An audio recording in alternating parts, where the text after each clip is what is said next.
साथियों, सलाम, नमस्ते, सत श्री अकाल और जय भीम जोहार। साथियों, एक समय यूथ आइकन कहे गए सुदेश कुमार महतो पर संकट के बादल छटने का नाम ही नहीं ले रहे। आजसू पार्टी के सुप्रीमो इस विधानसभा चुनाव ने लुटिया ही तो उनको डुबो दी।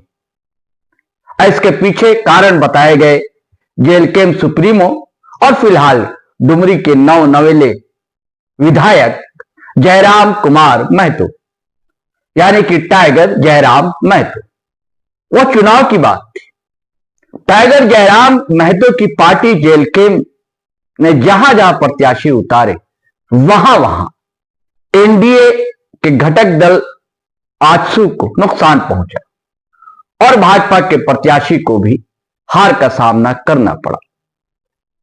सबसे अधिक नुकसान हुआ आजसू के प्रत्याशी को। एकमात्र प्रत्याशी उनका जीत सका, वह भी नाम मात्र वोटों से। वो जीत मिली तिवारी महतो को मांडू से, एकमात्र विधायक। लगातार सत्ता से दूर है सुदेश महतो, जबकि उनके बिना कोई सरकार, किसी सरकार का गठन इस झारखंड में नहीं होता था। डिप्टी सीएम वह हुआ ही करते थे। दरअसल एक बड़ा समुदाय है कुर्मी समुदाय, उस वोट बैंक पर उनका एक छत्र राज था।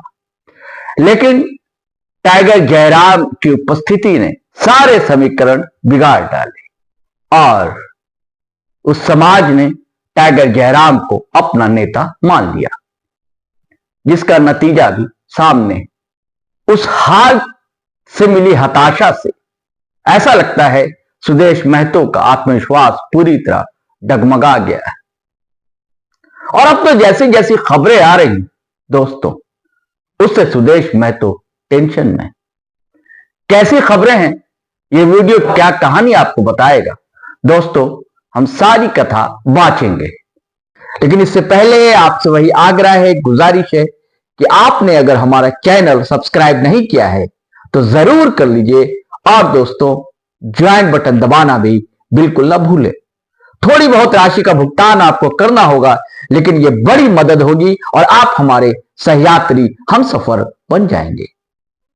और दोस्तों, हमेशा की तरह आप वीडियो धड़ाधड़ फटाफट खटाखट शेयर करें, लाइक करें और कमेंट करें। थोड़ी देर की ब्रेक लेने दें, फिर अपन मिलते हैं।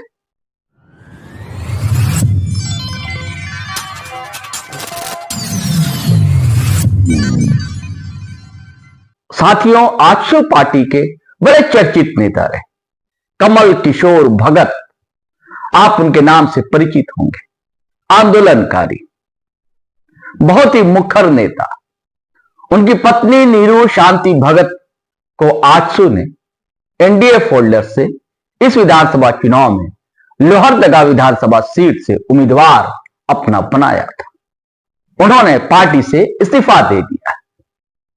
ये झटका तो लगा, बड़ा झटका चुनावी हार का, और दूसरा झटका नीरू शांति भगत का पार्टी छोड़ना।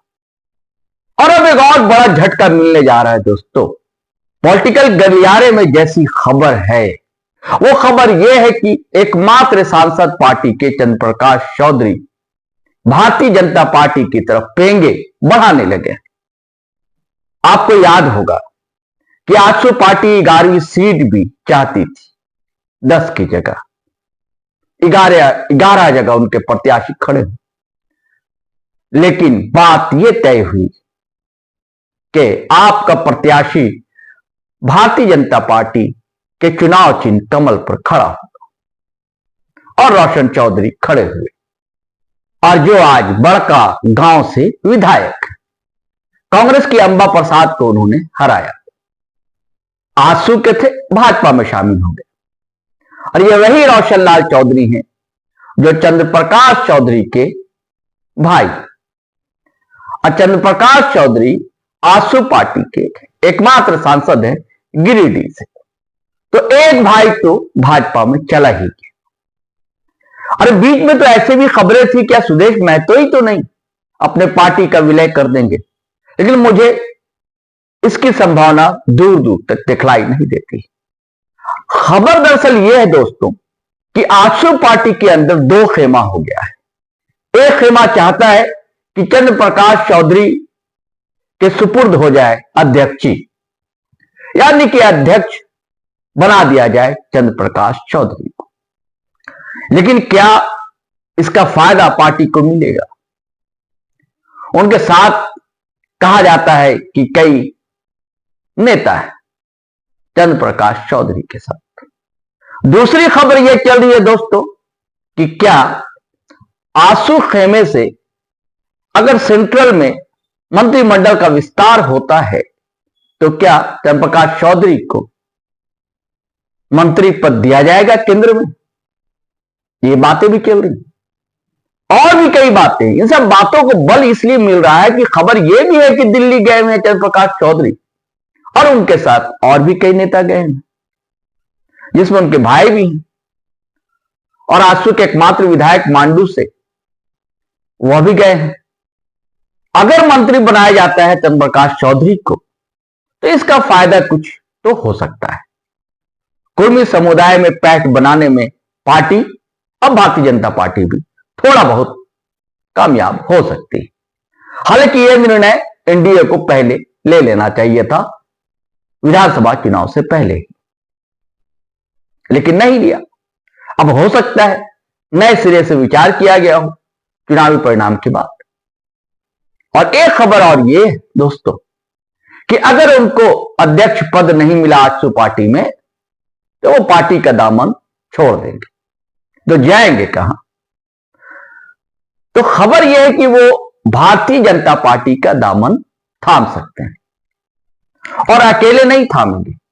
भाई तो पहले जा ही चुके, रोशन लाल चौधरी, उनके साथ मांडू विधायक निर्मल महतो, चंद्र प्रकाश चौधरी की पत्नी रामगढ़ की पूर्व विधायक राविता महतो के अलावा और भी कई नेताओं के भाजपा में शामिल होने की बातें बताई जा रही।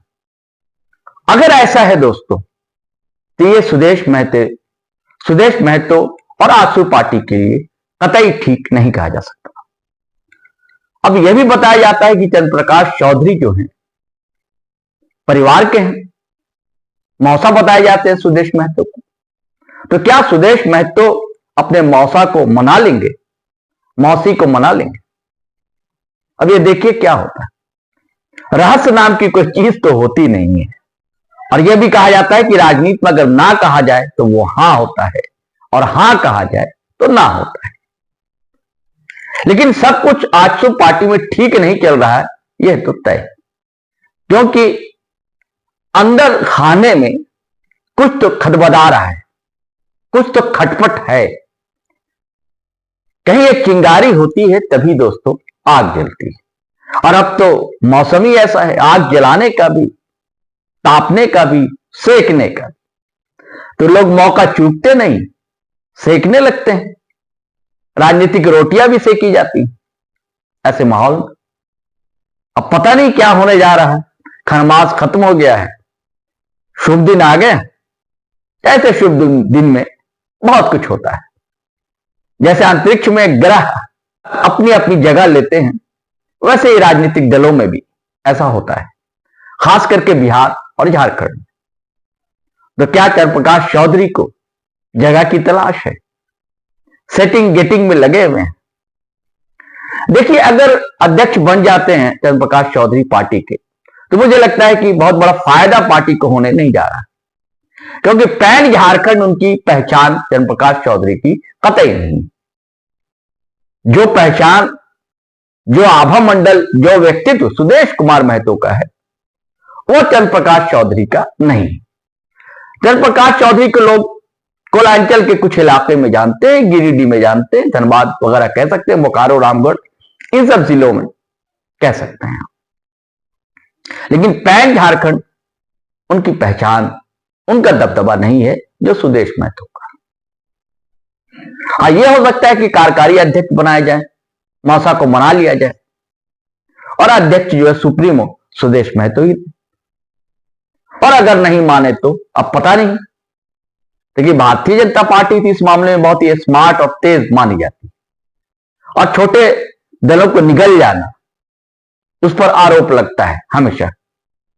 कई जगह ऐसी घटनाएं हुई हैं, महाराष्ट्र में भी हुई हैं। खैर देखिए साथियों, आगे आगे होता है क्या। मैं हमेशा कहता हूं कि राजनीति में कुछ भी असंभव नहीं होता। चलिए साथियों, अब आज्ञा दीजिए, इजाजत दीजिए, फिर हम नए वीडियो के साथ हाजिर रहेंगे। तब तक के लिए जय हिंद, जय भारत।